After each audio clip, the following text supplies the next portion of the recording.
A national education crisis. Today there is a new national crisis. The debt that is being racked up by students is astonishing. This debt is growing faster than at any time in United States history.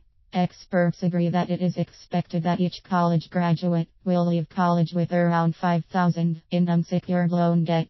When you add to this the high unemployment rate among recent college graduates, you end up with a lot of bad student loan debt.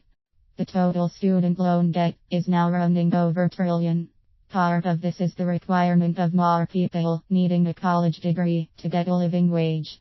Part of this is the rise in cost of tuition that has exceeded 1,120% over the last 30 years. Since taking out student loans is the only way most of us can afford college, what can be done as we see the federal government hiking the interest rate? Luckily, student loans with bad credit can be consolidated today. Defaulting on loans.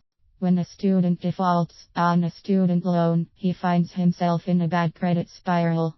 Not only can she have trouble getting the student loans necessary to complete her education, but she may find that future employers will not talk with her because of her bad credit history. Consolidating student loans. The student loan process can be helped through debt consolidation. This will not only help the students improve their credit score, but it will allow them to obtain needed loans at lower interest rates.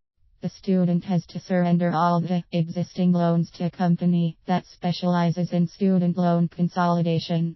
That company pays off the loans and issues a new loan that the student will have to pay off over time on a monthly basis. Bad credit. The term bad credit, when applied to students, means the student is unable to repay his or her loans. By consolidating these loans, the student will earn a good credit rating and will find the loan repayment process to be much more manageable. Expensive but worth it. It is more expensive to consolidate student loans. This is because the credit rating of the student has fallen by missed or late payments. It is a good option, however. It helps the students by removing the crushing weight of bad loans and allows the students to focus on their education. Federal loans.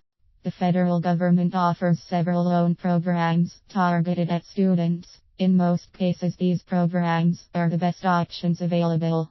The federal programs are not trying to earn a profit off of students. Some of these programs do not even look at the credit history of the student. Cosigners. It is possible to obtain private loan consolidation. For this to work, the student will require a cosigner. A cosigner is someone who steps in to make the loan payment if the student fails to. This person has to have excellent credit. The cosigner also has to have a steady job with enough income available to make the payments. Unlike cosigning for other types of loans, student consolidation loans often will have an option that releases the cosigner after the student has made a certain number of payments on time. This allows a student to find a cosigner who is only willing to cosign for a year or two, but does not want to be on the hook for decades.